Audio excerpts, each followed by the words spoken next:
This is part 2 of the Guild President's Roundtable podcast. If you missed part 1, please go back and watch that one, as we talk about where the Guild started. This is Woodwords the podcast, a production of the Kansas City Woodworkers Guild, with host Kevin Thomas and producer Chris McCauley. Here's your host, Kevin Thomas. Hello everybody, welcome back to another episode of the Kansas City Woodworkers Guild Woodwords podcast. I'm your host Kevin Thomas, and today we have a special show. I'm joined by several former presidents of the Guild, and let me introduce them. On the end over here we have Dave Kraatz, our current president, Craig Arnold, the man responsible for me being a member of the Guild, Wainwright.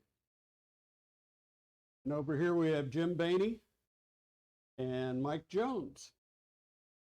We hope we'll be discussing a little bit of the future and the past of the Guild, and we hope that you find this interesting.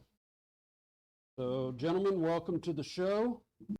Okay, we've looked at the past. Why don't we look at the current state of the Guild, and what do you think where we're at now? Well, I'll jump in here. Okay. Current state, I think, as far as we're getting over COVID, hopefully this time next year, we won't have to be worrying about this at all. But our training is good. We have lots of classes that fill up almost instantaneously. The notices go out at 7 p.m. on a Tuesday night, and at 7:15 on that same Tuesday night, a lot of them are filled. We have 2 beginning 10-week woodworking classes, as well as 2 intermediate classes, or 3 intermediate classes. Yeah, we've got a hand tool class as well now. Everything's built with using hand tools exclusively. So those classes get filled very quickly and really enhance the skills of the members. Then we have lots of one-day classes. We had one today, I think, a Kumiko class that is very popular. That filled up very quickly as well. I teach a wood finishing class, 3 days of finishing fun, and that fills up very quickly as well. So our training is what is really setting us apart from any of the other guilds in the area, is that we have this wonderful space in which to work. I don't think there's any other guild in the country that has as many members and as large a space as we do, or as cheap as we are. So, Dave, how about what are your thoughts on where we're at now? Actually, I'm very proud of where we are now. I think that, as Craig said, we've got a training organization and staff that rivals any woodworking school in the country, except maybe the what's the one in New York? Anyway, North Bennett Street School. That's an awesome school, but everybody else generally has the same kind of classes we have in the same duration. And the great thing for our members is that they don't have to travel for the classes. So that's a plus. We've got a training organization that rivals any in the country. I think where we are now, the spirit of volunteerism in the Guild is as strong as it's ever been, maybe stronger. And we really don't have a problem getting manpower for just about anything we want to try. So I think we're on our way. We're healthy, financially not independent. We're certainly dependent on projects that we do and our sponsorships, but I'm proud of where the Guild is. Wayne, you have an opinion? You're just coming back to us, but Wayne, how long has it been since you've been associated with the Guild? at least 4 years. Oh, it'll be longer than that. I've been in my house for 15 years, so it hasn't been the full 15 because I have guild at my house, right? But but it's probably been 10 years, 11 years, something like that. I don't really have an opinion other than to say that I'm ecstatic to see that things are going well. Clearly, I needed to go. There are still projects popping up around here from time to time that incorporate Wayneswood into the project. Well, I still have some, so come up and get some more. I think what's a truckload up there still hiding out in your garage? It's less than a truckload now. Okay. Quite a bit of it has been used, but there's still a few pieces left. What about you, Jim? What do you think? You're our show and tell director, so I really enjoy that. That's my contribution to the guild, and I know if somebody is willing to bring their project in and show it, I want to get the maximum out of having them express how they did it, why they did it, and make their presentation as enjoyable as they can, and have some fun with it. Yeah, so you're not just a pretty face. Wow. I'm not only good looking, I'm smart as well.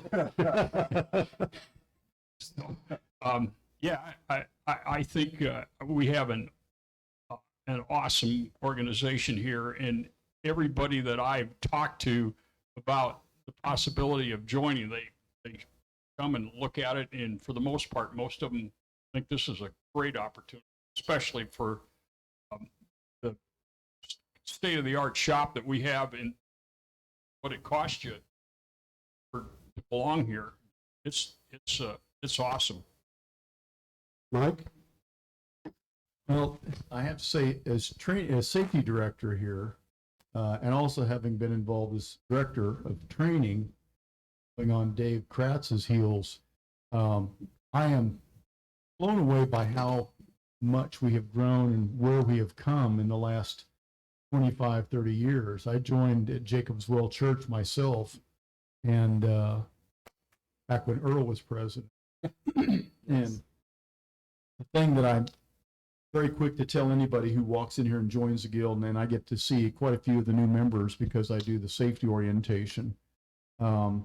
And I'll tell people, it's one thing to pay $95 a year to have access to a 10,000 square foot commercial shop, but the greater value here is the access to the collective knowledge that exists in this guild. I have never met more extremely deeply talented woodworkers in my entire life. We've got people that drive in from Wichita. We've had guys drive in from Nebraska and Iowa. We have something that people want. And you get in here and you realize the value here is the people. Friendships that are made, the things you learn from other people. Literally standing there watching Craig work one day, I saw how he did something. I thought, I have to try that. And so, you can develop really good habits by just coming in and hanging around with some of the people that work in here. I'm to this day, and I will always be forever awed by Dave Kratz's ability with creating jigs. I used to lovingly refer to David as our jig master. It's mind-boggling to me that he can make a jig that does something and allows a tool to do something well beyond what it's originally designed to do. Okay, here's an interesting question. What kind of improvements would you like to see? Who wants to go? Oh, one of the things that we used to do in the long past was we used to have a show, and that's something I know that the San Diego wood workers group does very successfully. Mm-hmm. And I think we rival them in all categories, maybe for the exception of having a show. The other thing that kind of kicked around is we no longer have the wood show, the wood tool show. I don't know what happened to that, but COVID happened. yeah, I've always wondered if we couldn't maybe take up the slack on that. So just so you know, they actually do an online show. They're still there. They do an online show only because of COVID, and their revenues are off tremendously, and they've lost sponsorship.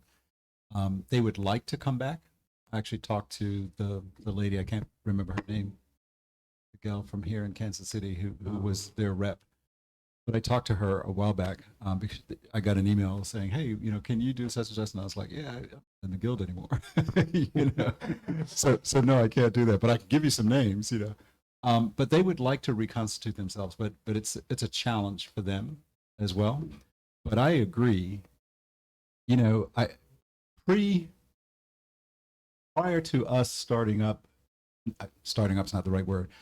Prior to me joining the guild at Jacob's Well 100 years ago, the guild did a show, I think twice.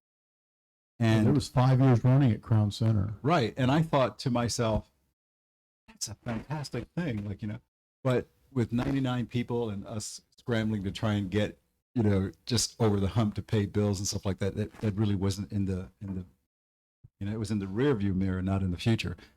I think the guild is probably at a point where that should be in the present now. And that might be one of the things that could potentially get me back, but just throwing it out there. Dave?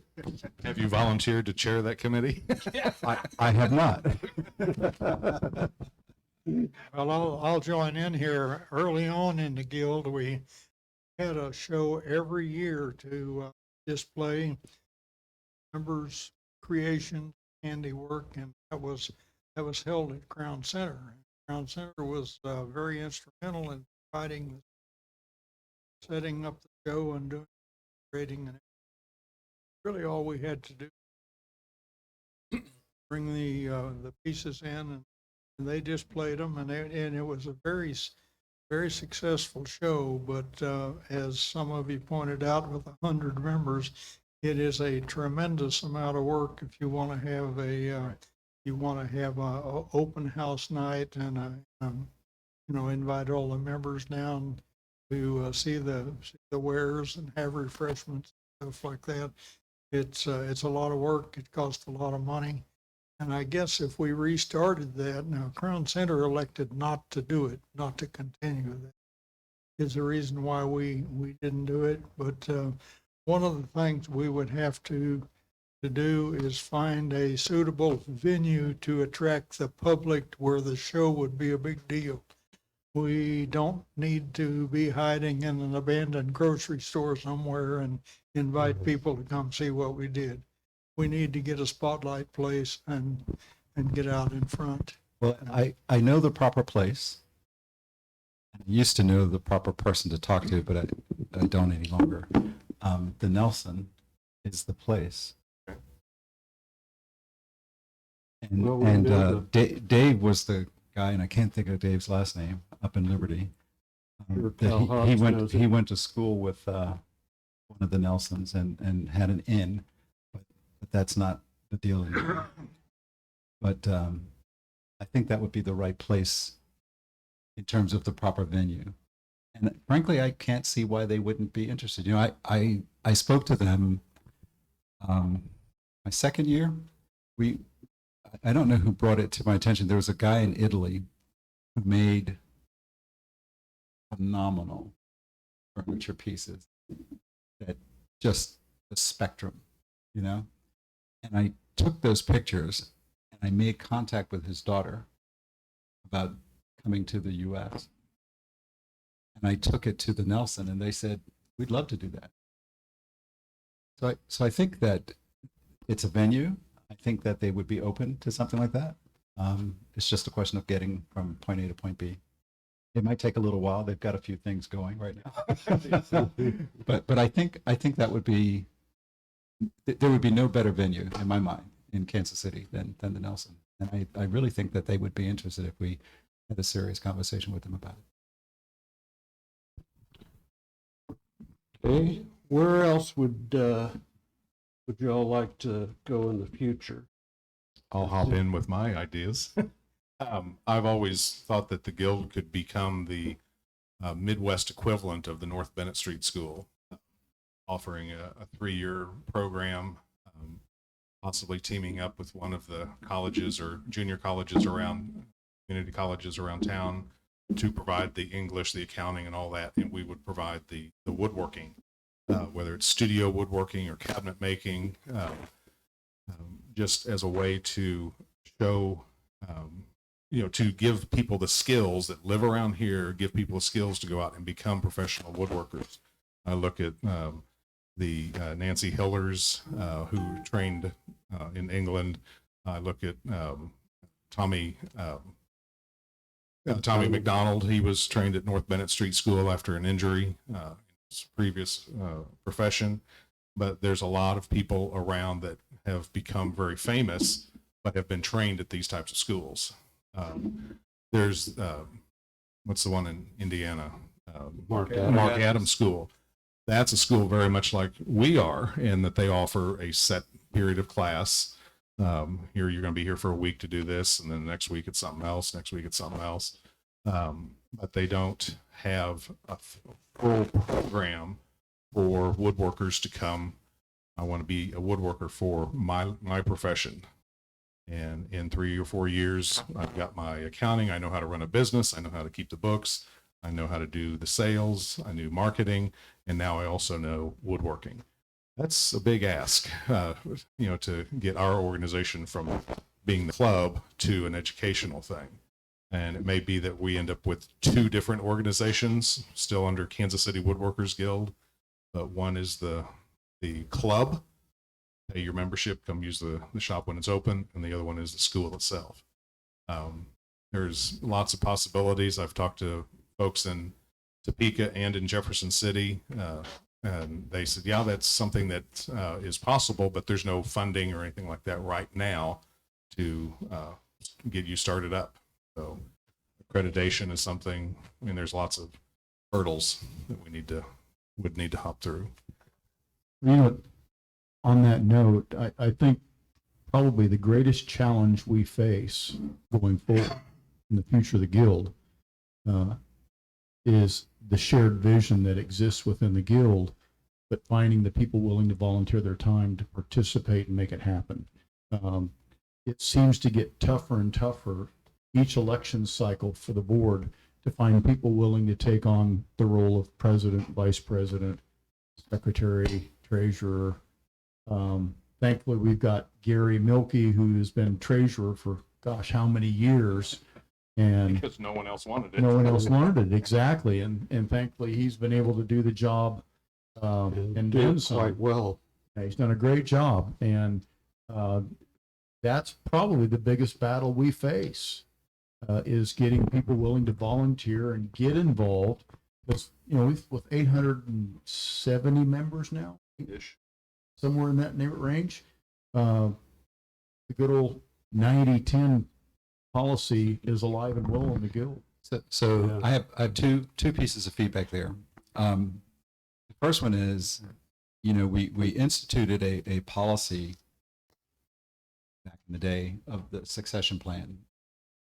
It was just the thing that was supposed to get us from point A to point B, and unfortunately, I didn't stay around long enough to take it to the next level. Right? The idea was, the person who was the vice, whoever was in the secondary spot would be the person in the primary spot, so that you always had somebody that was identified, so you didn't have to worry about going out and trying to find the next person. The next person was already there. The next step in that evolution is grooming and promoting people into the role, right? People need to see it as a promotional opportunity, not a volunteer opportunity. It's not a question of, hey, can you do this for me? It's, you now have developed the skill.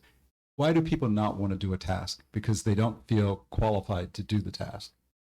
They don't know what's involved in doing the task. They don't know the steps involved in doing the task. So you need to train people so that they develop the confidence to be able to step into that role. And being the next president becomes a desire and not a, you want me to be the president? So that's thought number one. It's a development process. It takes a while to get there, but I think it's possible for the guild to get there. The second thing is, I was talking with a friend of mine who is the president of another guild organization in Baltimore, Maryland, where I moved here to Kansas City from Baltimore. And her organization is no longer, they grew like we did. And one of the things that they realized is volunteer help for certain positions makes no good business sense. And the first position that they chose to no longer allow a volunteer was the treasurer.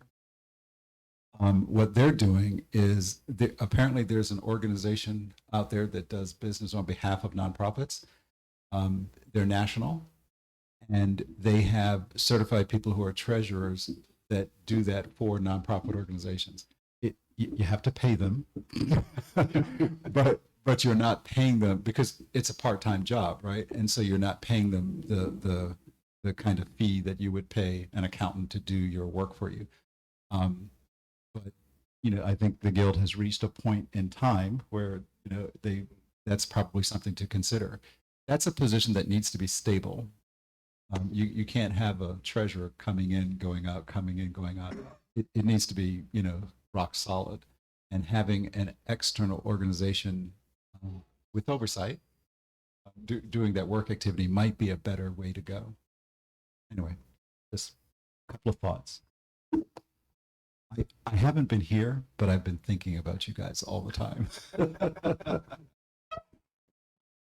All right. There is I know here in Missouri, there's an organization that does provide leadership as far as answering the phone, paying the bills, and they also help with the coordination of trade shows.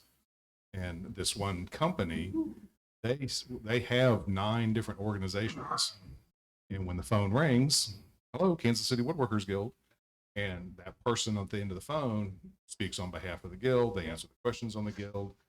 They send out an email within the guild saying you're going to get a request for a tour. You're going to get, here's a new member that signed up, and they take care of all that administrative stuff for a small fee. Yeah. And I was quite surprised when I was in Missouri Economic Development, the fee was quite small. Yeah. I was surprised at how little money it did cost to the organization to do that. And that's because they're doing it for a lot of different groups, and so everybody pays a little. And again, it's that part-time thing, right? You have one person that's doing it on behalf of 9, 10, 15, 20 organizations, and each organization is paying a small fee that makes up the cost. So yeah, that's not all that surprising. It needs to be a good organization that is going to be around for a while, probably one that has been around for a while.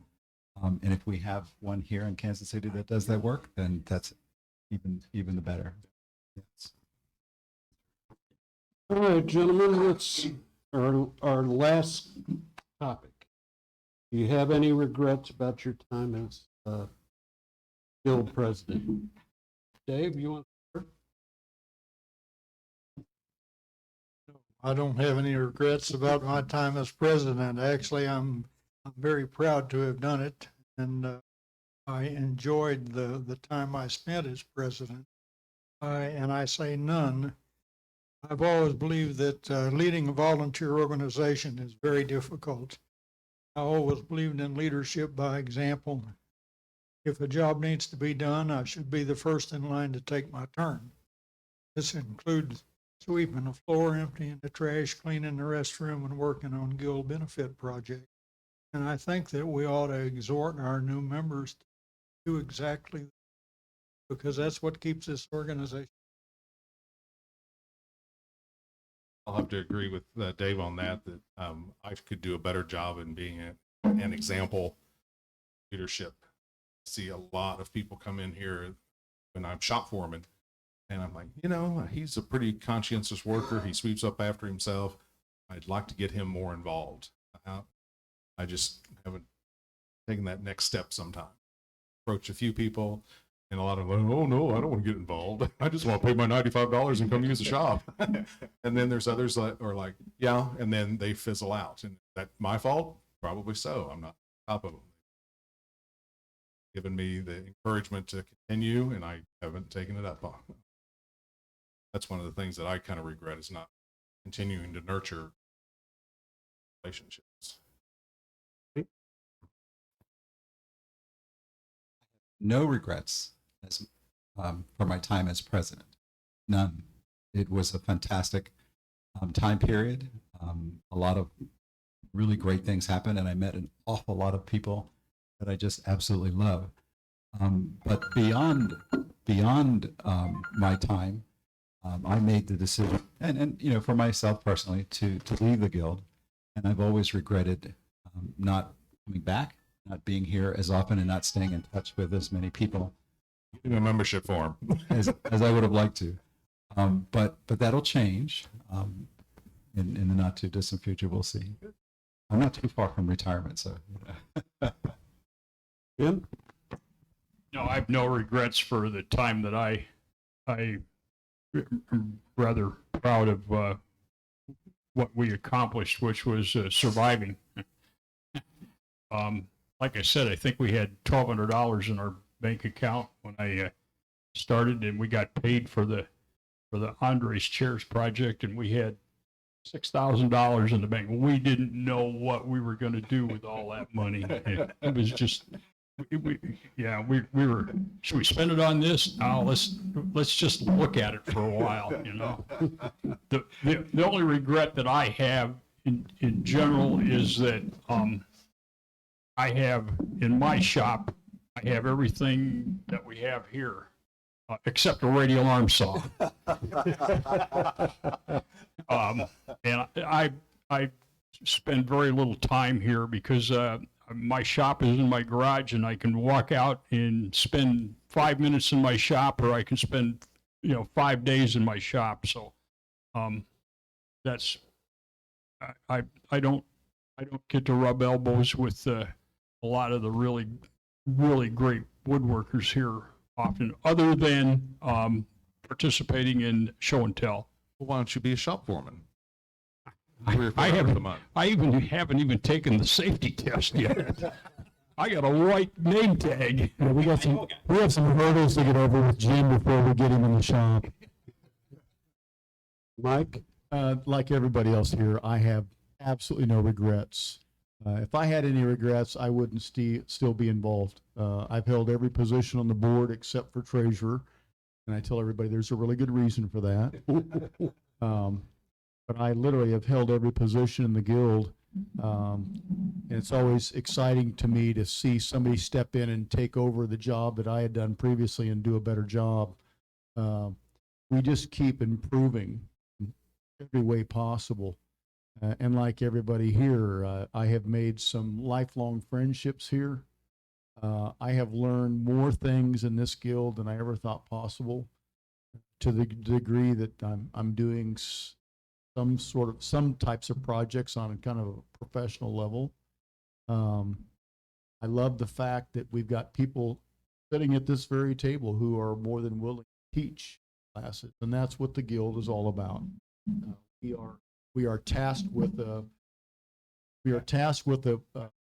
passing it on. I mean, that's it's tragic to me to think of all the members who've passed on from our guild who were able to share some of their knowledge, but really what they really had in the way of skill and ability. I thank God every day that we've got guys like Dave Kraatz who are willing to share his knowledge and his craft. We've got masters guild. Again, to me, that's the greater value of this guild. So regrets, I have absolutely none. The only regret is I can't do more. When you said the masters thing, at some of the show and tells that Jim hosts, I look at the stuff and I'm like, would you break into the Nelson and steal that piece of furniture? I mean, it's just amazing stuff that people are doing here. Well, I can honestly say that my time as president was rough. Tasked with moving, but I can honestly say that I have been extremely proud of everything that's come out of that turmoil that we dealt with at the time. Look forward to a bright future with the Guild. So, gentlemen, we've come to the end. I want to thank you all for your time, your service to the Guild. And I thank all of you for joining us. Remember, if you like the content you see here, hit the like button, hit the subscribe button, comment, let us know what you like. And so we can continue to bring you the best from the Kansas City Woodworkers Guild. So until next time, remember to work safe and get your sawdust on. Thank you. This has been Woodwords the Podcast, a production of the Kansas City Woodworkers Guild, with host Kevin Thomas and producer Chris McCauley. A special thank you to our guest today, to the Guild's Leadership Committee, and to all of our sponsors. For more information about the Guild, upcoming classes, and events, please visit our website kcwg.org. You can also find us on social media by searching for Kansas City Woodworkers Guild. And remember to hit the subscribe button and ring the bell for notifications.